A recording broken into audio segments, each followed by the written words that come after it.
चला, लोकसभा निवडणुकांचा राज ठाकरेंचा ट्रेलर समोर आला। यावेळी भाजपची साईड घेण्याचं त्यांनी डिसाइड केलंय का, हा प्रश्न आहे। बसमध्ये चढणाऱ्यांची गर्दी असली की आपण खिडकीतूनच आपली सीट सांभाळण्यासाठी एकतर बॅग, पर्स किंवा काहीच नसलं तर निदान रुमाल तरी टाकून निश्चित होऊन बसून चढून घेतो। आता हाच फॉर्म्युला राज ठाकरे यांनी देखील वापरायला सुरुवात केली आहे का? याचं ताजं उदाहरण म्हणजे नाशिक येथे पार पडलेल्या महाराष्ट्र नवनिर्माण सेनेचा 18वा वर्धापन दिन सोहळा। गेली अनेक दिवस मनसे आणि भाजपची युती होणार अशी चर्चा रंगते। आशिष शेलार यांनी राज ठाकरेंशी होणारी भेट, भाजप व मनसेची एकमेकांना पूरक वक्तव्य, गेल्या महिन्यात बाळा नांदगावकर यांची देवेंद्र फडणवीसांशी झालेली गुप्त भेट याची सारासार विचार केल्यास सध्या मनसे व भाजपमध्ये 2019 ला निर्माण झालेली खोलदरी काहीशी कमी होते। या सर्व राजकीय घडामोडींचं पुढे काय भवितव्य आहे हे पुढील 3 मुद्दे आपण ग्राफिकच्या माध्यमातून समजून घेऊयात। मुद्दा 1, यातील पहिला मुद्दा म्हणजे भाजपला मनसेची गरज आहे का? कितीही नाही म्हटलं तरी सध्या राजकारणात राज ठाकरे हे करिश्माई नेते आहेत। भले त्यांचा एकच आमदार असेल, भले त्यांच्या हाती आता एकही महानगरपालिका नसेल, परंतु राज ठाकरेंनी अजूनही आपली विश्वासार्हता गमावलेली नाहीये। त्यांच्यात अजूनही गर्दी खेचून आणण्याची क्षमता प्रचंड आहे। राज ठाकरे म्हटलं म्हणजे गर्दी जमा झाली नाही असं कधीही होत नाही। मुंबईत भाजपला अजून स्ट्रॉंग व्हायचं असेल तर शिंदेंपेक्षा राज ठाकरे हे जास्त उपयुक्त ठरणार आहे। मुद्दा 2, दुसरी गोष्ट, कितीही नाही म्हटलं तरी भाजपला आपल्या महायुतीमध्ये एक तरी ठाकरे हवाय। उद्धव ठाकरेंशी भाजपनं काडीमोड घेतला असं म्हणायला आता हरकत नाही आणि त्यामुळे महायुती शिवसेना असली तरी अजूनही लोकांच्या मनात उद्धव ठाकरेंची शिवसेना हीच खरी शिवसेना असल्याची भावना आहे। त्यामुळे एक ठाकरे नसला तरी बाळासाहेबांच्या तालमीतला दुसरा ठाकरे भाजपला हवाय। भाजपला गुजराती धार्जिनी म्हणून एक परसेप्शन त्यांच्याबाबत तयार करण्यात आलंय। भाजप पक्ष हा गुजरात्यांना जास्त झुकतं माप देतो। उद्धव ठाकरेंची शिवसेनाच मराठा माणसांची किंवा मराठी माणसांची असल्याचं बोललं गेलंय। राज ठाकरे भाजप सोबत आल्यानं मराठी मतांना मोठ्या संख्येनं भाजप आपल्याकडे वळवू शकणार आहे। आता हे झालं भाजपचं। राज ठाकरे त्यांना का हवेत? आता राज ठाकरेंना भाजपची गरज आहे का तेही थोडं समजून घेणार आहोत।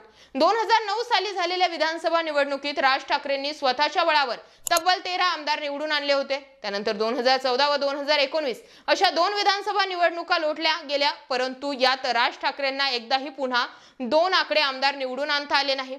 कितीही गर्दी जमत असली तरी त्याचं रूपांतर मतांमध्ये होत नाही, हे वारंवार सिद्ध झालंय। त्यामुळे वाहत्या पाण्यात आपणही एक डुबकी लावावी असं मत मनसेच्या वरिष्ठ पदाधिकाऱ्यांचं आहे। सध्या मनसे हिंदुत्ववादी असल्याचं बिंबवत आहे। मनसेनं झेंडा व पक्षचिन्ह बदललंय। मराठीच्या मुद्द्यांसोबतच आता हिंदुत्वाचाही कित्ता त्यांनी गिरवायला सुरुवात केलाय का? हे सगळं बघता साहजिकच उद्धव ठाकरेंची पोकळी भरून काढण्यासाठी मनसे भाजपशी युती करण्यासाठी सकारात्मक आहे। दुसरीकडे गेली 18 वर्ष सत्तेच्या कुंपणाजवळ तर सोडाच, परंतु सत्तेचा मागूसही लागण्याची कुठलीही चिन्ह सध्या मनसेची दिसत नाहीत।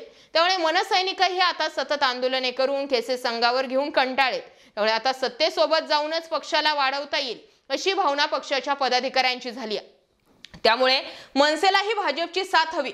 आता तिसरा आणि शेवटचा मुद्दा म्हणजे मनसे महायुतीत आल्यावर महायुतीचं भविष्य काय? महायुतीत सध्या भाजप, शिंदेची शिवसेना व अजित पवार यांच्या राष्ट्रवादीचा समावेश आहे। अशामध्येच आता राज ठाकरेंसारखा आक्रमक नेता महायुतीस आल्यास सर्व काही आलबेल राहणार नाही हे नक्की आहे। महायुतीतील 4ही पक्षांमध्ये कुरघोडीचं वातावरण राहणार नाही याची शाश्वती सध्या कोणीही देऊ शकत नाही। राज ठाकरे हे केवळ मुंबई महानगरपालिका पुरतेच नाही किंवा त्यापुरतेच ते युती करणार की सर्व निवडणुकांसोबत युती करणार, निवडणुका लढवणार याबाबत अजून कुठलीही स्पष्टता नाही। दुसरीकडे राज ठाकरे यांची भाजप सोबत वाढती जवळीक आणि भाजपकडूनही त्याला देण्यात येणाऱ्या प्रतिसादामुळे महायुतीतील इतर मित्र पक्ष धास्तावलेले आहेत। नाशिक येथील मेळाव्यात राज ठाकरेंनी एका शब्दानेही पंतप्रधान नरेंद्र मोदी अथवा राज्यातील देवेंद्र फडणवीस यांच्यावरती टीका केली नाही। दुपारी राज ठाकरेंचं भाषण संपत नाही तोच देवेंद्र फडणवीस यांच्याकडून त्यावर प्रतिक्रिया आली। राज ठाकरेंनी हिंदुत्वाचा व्यापक दृष्टिकोन अवलंबल्यामुळे त्यांचं स्वागत आहे। राज ठाकरे आणि भाजपची विचारसरणी मिळतीजुळती असल्याचं सांगत त्यांनी एक प्रकारे राज ठाकरेंना युतीसाठी खुलं आमंत्रण दिल्याचं बोललं जातंय। त्यामुळे येत्या काही दिवसांमध्ये लोकसभेसह अन्य सर्वच निवडणुकींमध्ये मनसेची भाजप सोबत युती झाल्यास नवल वाटायला नको। आता प्रश्न एवढाच आहे, 2019 ला लाव रे तो व्हिडिओ पासून सुरुवात झाली आणि आता 2024 ला बंद कर रे तो व्हिडिओ असं जर राज ठाकरेंनी केलं तर महाराष्ट्रात नेमकं कोणता मेसेज जाईल? प्रश्न तुमच्यासाठी. अशाच माहितीपूर्ण व्हिडिओसाठी आपल्या चॅनलला जरूर सबस्क्राईब करा.